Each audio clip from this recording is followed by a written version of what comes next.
Permasalahan yang sering dihadapi oleh remaja adalah permasalahan yang berkaitan dengan pertemanan. Jadi remaja ini menganggap pertemanan itu adalah sesuatu yang penuh arti ya.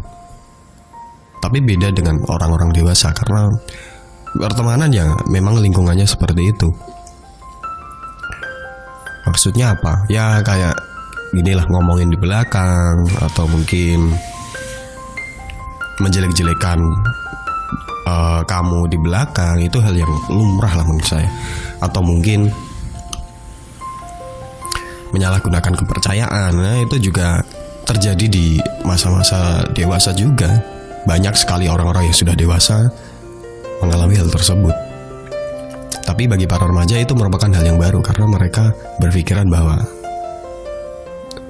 ketika dia melakukan hal yang baik, berteman, menjalani pertemanan dengan baik, maka akan selalu baik jadinya.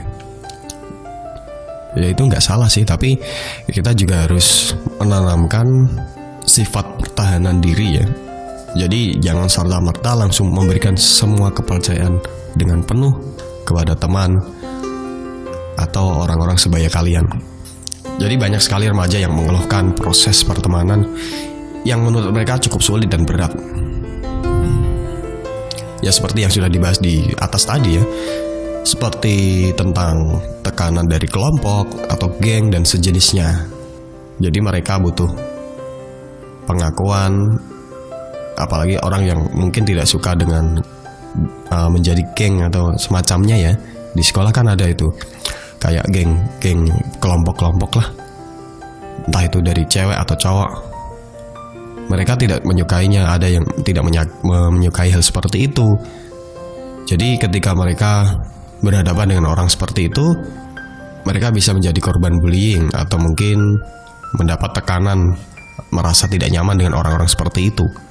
Akhirnya si remaja ini menginginkan dia harus mempunyai pengakuan.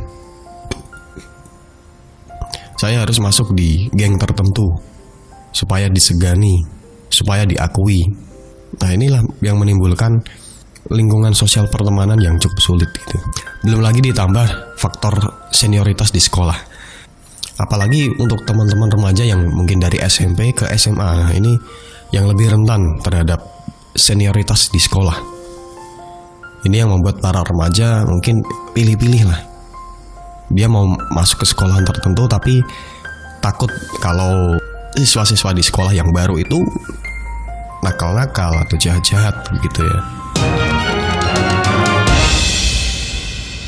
Permasalahan yang selanjutnya ini masalah yang krusial ya, sulit dihindari karena ini harus dengan kebijaksanaan penuh untuk bisa mengendalikannya. Selanjutnya adalah seputar pemanfaatan gadget dan internet.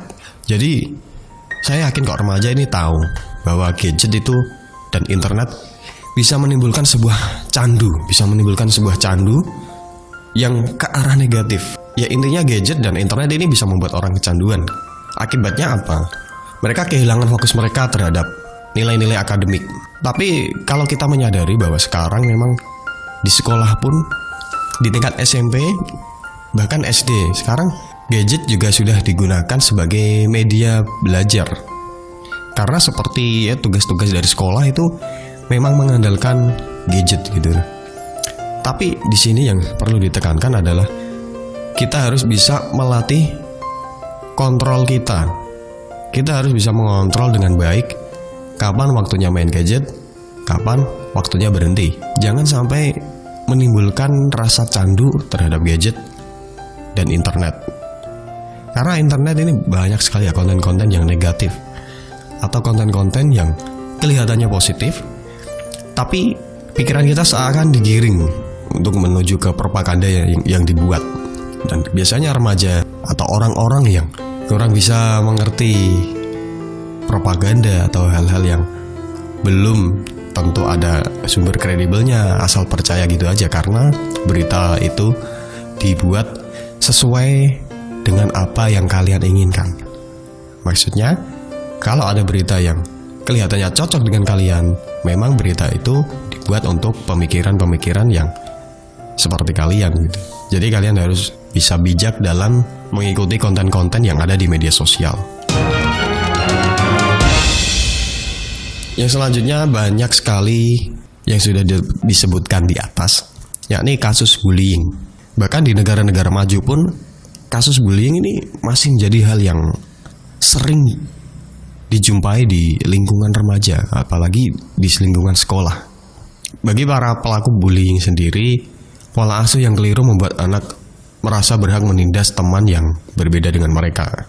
Jadi ini bisa jadi dari pola asuh atau parenting dari orang tua yang kurang atau yang kurang benar, sehingga anak merasa lebih superior dari orang-orang sebayanya. Atau mungkin dari pola asuh orang tua yang sangat keras membuat karakter anak ini juga keras, sedikit-sedikit ngomong kasar, melakukan bullying terhadap teman-teman sebayanya.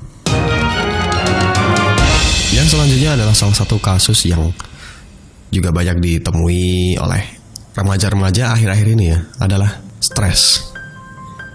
Terutama terhadap tekanan akademik mereka. Ya. Maksudnya akademik di sini itu apa? Yang pertama, mungkin pelajaran yang semakin menumpuk, PR yang menumpuk, dan tuntutan nilai ujian nasional. Ini yang paling membuat banyak remaja stres ya. Ini polemik yang sangat kompleks ya. Sulit sekali untuk mengurusi ujian nasional ini. Karena kalau kita melihat dengan target nilai ujian nasional, remaja ini dibuat stres bagaimana bisa mencapai dengan nilai yang sudah ditentukan sebagai syarat kelulusan. Semua cara lah. Ini bisa menimbulkan budaya nyontek. Ini udah lama sekali nggak bisa ditanggulangi karena ketakutan para remaja tadi yang takut tidak bisa mencapai nilai yang ditargetkan tadi. Akhirnya segala cara dilakukan. Mungkin arsip negara yang bocor, soal-soal yang bocor, terus saling contek-mencontek, ini sudah menjadi budaya seperti itulah. Jadi menimbulkan sebuah karakter yang kurang baik di anak-anak remaja ya. Dan tentunya banyak sekali korban dari ujian nasional. Maksudnya korban di sini apa? Mereka bisa depresi, stres. Yang lebih parah adalah kasus bunuh diri karena ujian nasional. Wah, ini sangat bahaya sekali ya buat teman-teman. Harus hati-hati nih. Selalu bisa mengontrol diri, mengontrol stres, bisa mengontrol depresi. Intinya pengendalian diri itu sangat penting buat kalian. Jadi untuk teman-teman remaja saya bilang lah, bahwa nilai ujian kalian itu tidak menentukan kesuksesan kalian. Jadi untuk teman-teman yang mungkin nilai akademiknya jelek atau mungkin ada yang tidak lulus sekolah, kalian jangan berkecil hati. Karena kesuksesan kalian itu tidak ditentukan dengan nilai akademik kalian. Kalian harus percaya itu. Kalian tetap bisa menjadi orang sukses tanpa memiliki ijazah. Intinya apa? Untuk menjadi orang sukses itu kegigihan kalian dan pantang menyerah kalian dan ketekunan kalian. Itulah yang membuat orang bisa menjadi orang yang sukses. Kita akan bahas itu di video lainnya ya. Jadi sekian dulu untuk ocehan saya yang panjang sekali ya. Mohon maaf ya kalau kalian merasa bosan mendengarkannya. Karena saya masih banyak belajar. Saya hanya ingin sharing-sharing aja untuk teman-teman. Ya mudah-mudahan bisa membantu teman-teman. Sekian dari saya. Semoga semua kebaikan selalu datang kepada kita dari seluruh penjuru mata angin. Dan semoga semua makhluk berbahagia. Be and it is.